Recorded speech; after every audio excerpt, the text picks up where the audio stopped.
Direction la Suède, les chefs cuisiniers et les industriels ont bien l'intention d'envahir le monde de leurs produits en s'appuyant sur les traditions suédoises. Au sud de la Suède, le petit port de Kleidsholmen abrite depuis le XVIe siècle une conserverie de poissons.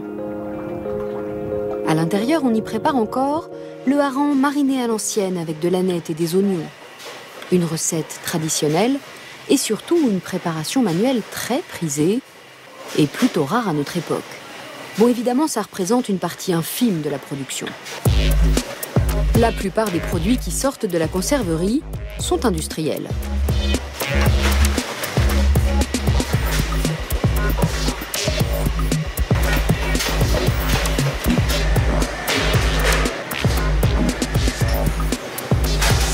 Ici, on exporte du poisson mariné à travers toute la Suède et en Europe, de nouveaux consommateurs que le directeur de la conserverie entend bien séduire. On maîtrise très bien toutes les méthodes de conservation, mais on doit toujours innover avec de nouvelles saveurs, d'autres épices, et surtout réussir à trouver les goûts les mieux adaptés à chacun. Le caviar, vous connaissez? Eh bien, Per Aspersson en fabrique. En fait, c'est plutôt une sorte de tarama à déguster en tube.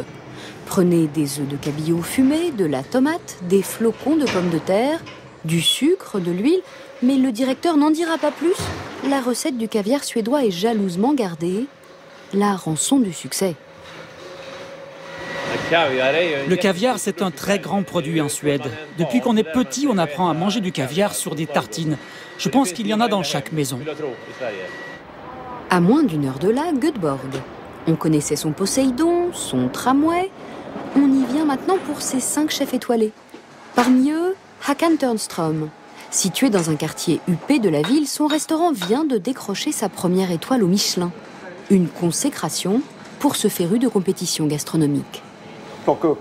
On s'est recentré sur les traditions culinaires suédoises. On les a développées en se concentrant sur notre travail sans regarder ce que font les autres.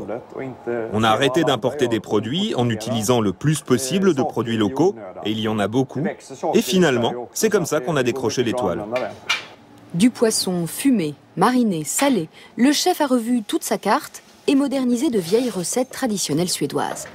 Cette quête d'authenticité a permis à plusieurs chefs scandinaves de se faire un nom à l'étranger et de truster les premières places des compétitions mondiales de cuisine ces dernières années. Aujourd'hui, Håkan accueille un chef catalan étoilé lui aussi, venu observer pendant 2 jours ce qui peut bien mijoter dans les cuisines scandinaves. Ce soir-là, le menu sera signé à 4 mains. C'est un plat traditionnel, qu'est-ce que vous en faites? Le pain est traditionnel quand il est fait avec du cumin. C'est vous qui le faites? Oui, oui.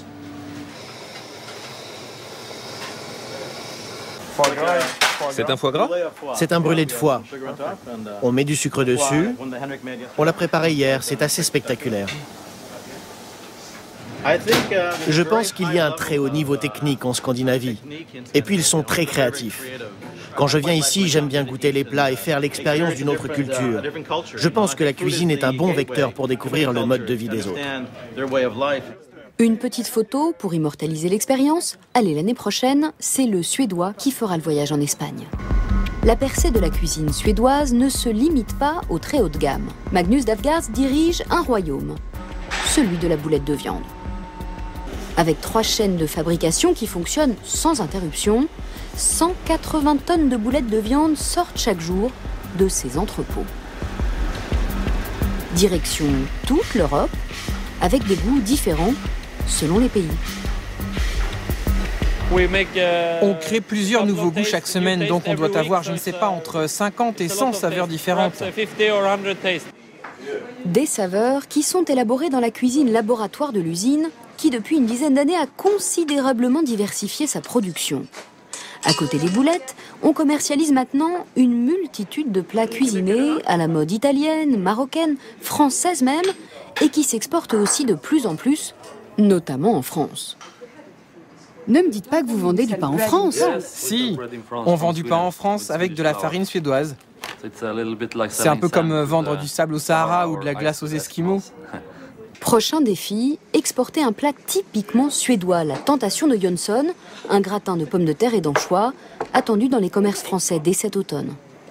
Au début, on n'osait pas vraiment exporter la vraie cuisine suédoise, mais aujourd'hui, on a davantage confiance en nous. En attendant, au bout de notre petit port de pêche, le directeur de la conserverie a rendez-vous pour une dégustation un peu spéciale. Le surströmming, du hareng si fermenté qu'il faut ouvrir la boîte sous l'eau pour éviter qu'elle n'explose. Âme sensible, s'abstenir. Ça pue vraiment, hein? Ouais, il est vraiment fort celui-là. T'as vu comme il a explosé? Il paraît qu'on adore ou qu'on déteste. Goodbye.